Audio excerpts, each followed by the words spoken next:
control and how it works.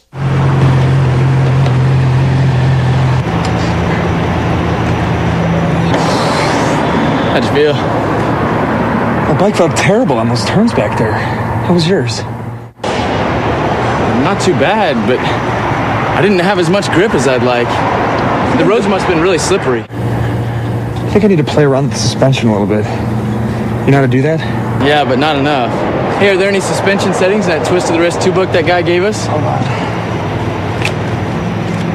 It says here that understanding the performance specifications of your bike is one step in reducing throttle control survival reactions that detract from your riding. Sounds about right. But what does that mean?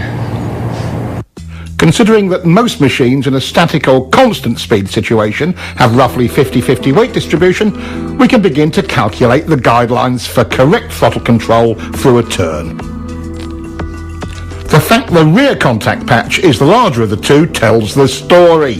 Give me more weight, I can handle it. So, once in the corner, our task is to shift 10 to 20% more load to the rear to give it its fair share of load. This we do with the throttle. Technically speaking, we want a slight 0.1 to 0.2 Gs of acceleration to accomplish that. Simply put, in a straight line, it's the force generated by a smooth 5th gear roll-on in the 4,000 to 6,000 RPM range on pretty much anything over 600cc. That's not much acceleration, but it transfers the weight. Whatever the RPM range, we must maintain the weight transfer by continuing our throttle roll-on.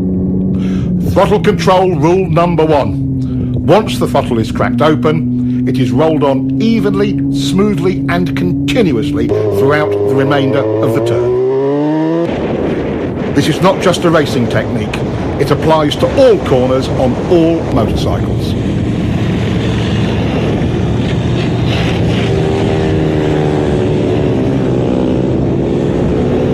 Once the correct transfer of weight is achieved using the throttle, any big changes in that weight distribution will reduce available traction, which is especially important in poor traction conditions.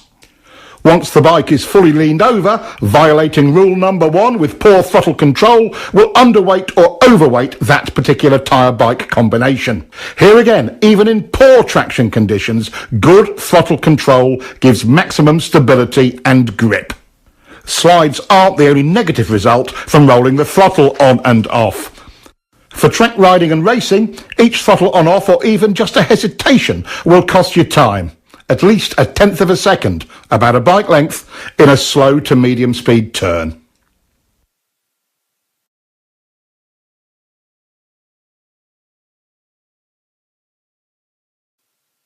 In higher speed turns, the same throttle error will cost you even more. The effects of wind drag are substantial at higher speeds.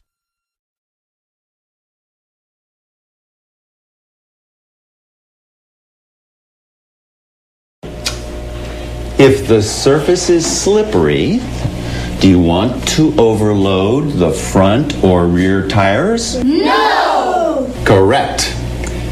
If you're rough or inconsistent with your throttle control, will it reduce traction? Yes! Exactly.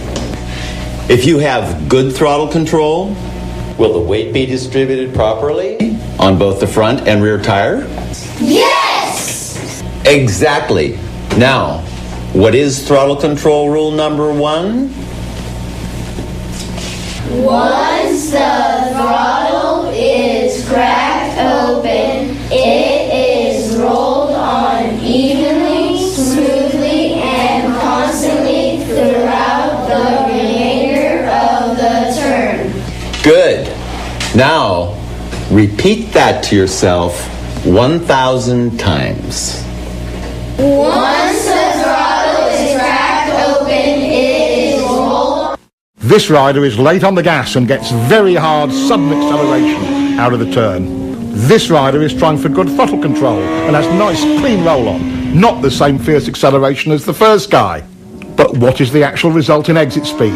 Let's look at the radar. A huge difference.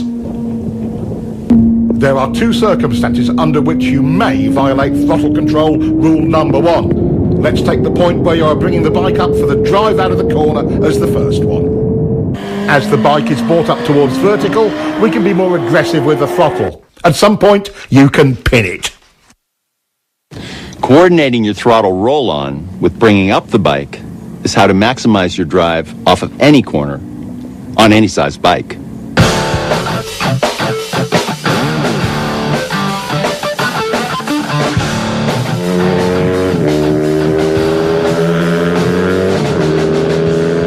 Most riders wait until the bike is nearly upright before they increase the roll-on rate. The skill of it is in accurate timing of the pick-up and roll-on. What difference does it make? Quite a lot.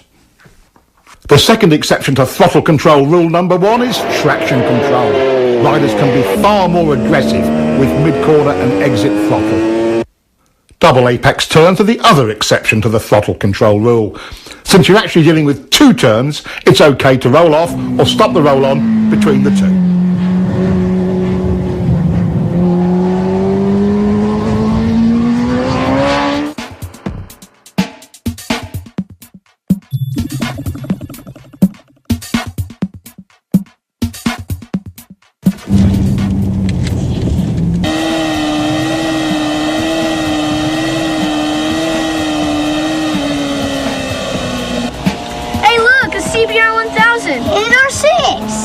Look at the guy on the Repsol. He's not smooth with the gas. I bet his wrist hurt.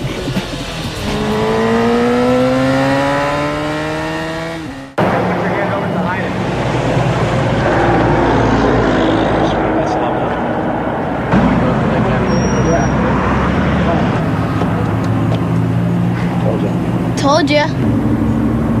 What are you looking at, kid? Your tires. What do you kids know about riding? Once the throttle is cracked open, it is rolled on evenly, smoothly, and constantly throughout the remainder of the turn. How long have you guys been riding? About 3 months. Have you guys ever been at a riding school?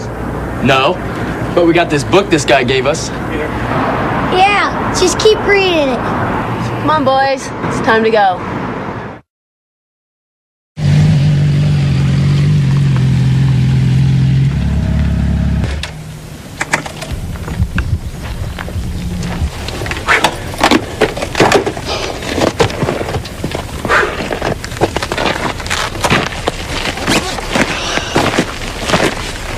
At some of those places, I just couldn't help myself.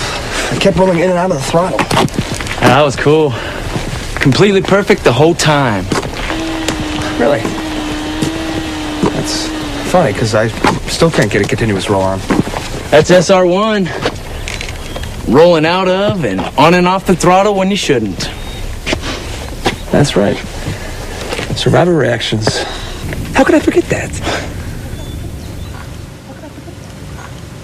Good handling means predictable traction, and good traction depends on your suspension working well. In mid-corner, on a properly set up bike, the forks and shock work best in roughly their mid-stroke range. With good throttle control, you can see the forks working in their mid-stroke in mid-corner. Is that as good as it gets? Is the bike happy? Are you happy when the bike is happy? Yes, yes, and yes. In what range do we want the rear shock to operate? In the middle, of course. That's its most compliant range. That's its sweet spot, just like the forks. Once you get back on the throttle, weight begins to transfer to the rear. The rear shock becomes our main concern because we must now rely on it more for stability and traction. Contrary to popular opinion, getting on the gas hard makes the back of the bike rise. That applies to both chain and shaft drive bikes. As it rises, the rear suspension becomes stiff. This results in the rear tyre not being able to follow the road's surface as well, and traction is reduced. This becomes abundantly clear when we look at front wheel speed compared to rear wheel speed on a straight.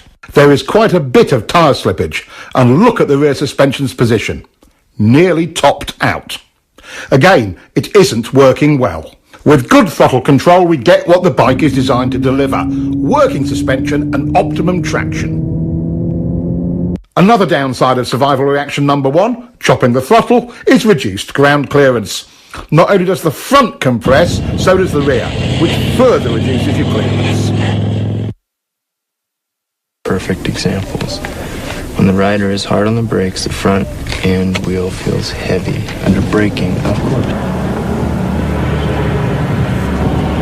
Check it out.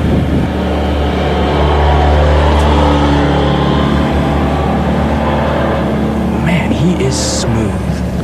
Good throttle control allows the suspension to work properly, and the bike is smooth. Let's see if we can catch him. Our new riders might have grasped the idea of good throttle control, but they certainly haven't mastered it yet.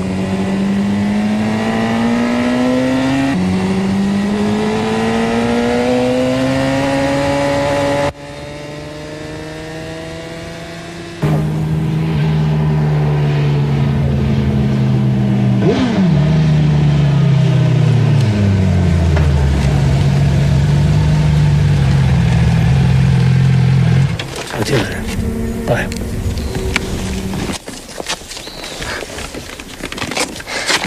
I figured you guys would come this way. Well, we figured out why you're so smooth.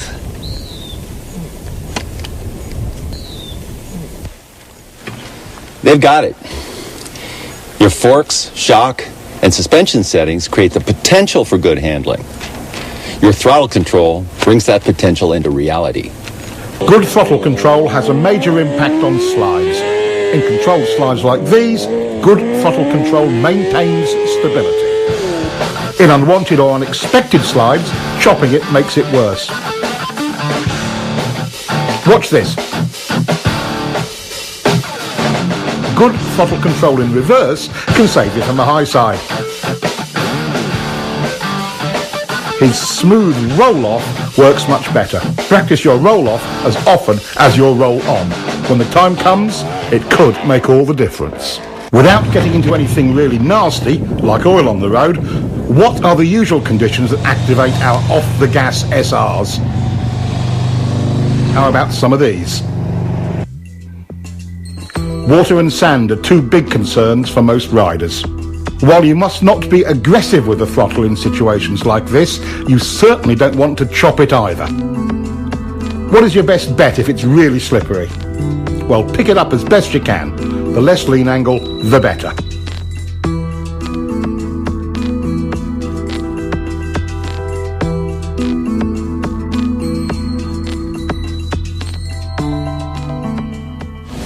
Looks like good throttle control solves many of our rider problems, doesn't it?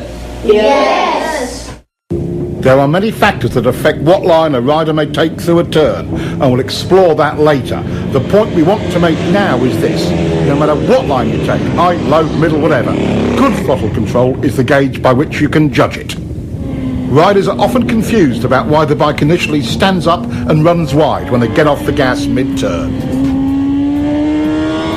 Once into your lean and the gas is rolled off, weight transfers to the front of the bike, compressing the forks. That weight goes to the front tyre and spreads out the contact patch. This creates additional drag on the patch to the inside of the centre line of the bike. That drag countersteers the bike upwards and it runs wide. The whole thing can seem confusing, especially as the rider expects to tighten the turn when he rolls off the gas, and he finds the opposite of that happening. A moment later, since the gas is off, the bike slows, leans further over, and finally tightens up the turn. Applying brakes mid-corner creates the same effect. When the weight transfers forward, the result is the same. The bike stands up. A static throttle slows the bike as well. Again, the bike tends to run wide. This effect is even more pronounced at higher speeds and steeper lean angles. Getting on the gas too hard too soon will also send the bike offline, wide. Getting on the throttle too slowly makes the bike feel unresponsive. As we see here, with good throttle control, the bike looks and feels stable on its line and leaves the corner faster. Getting the feel for how much throttle the bike wants and needs to be stable and have good traction and hold its line is the art of good throttle control. There are choices in lines, but the good ones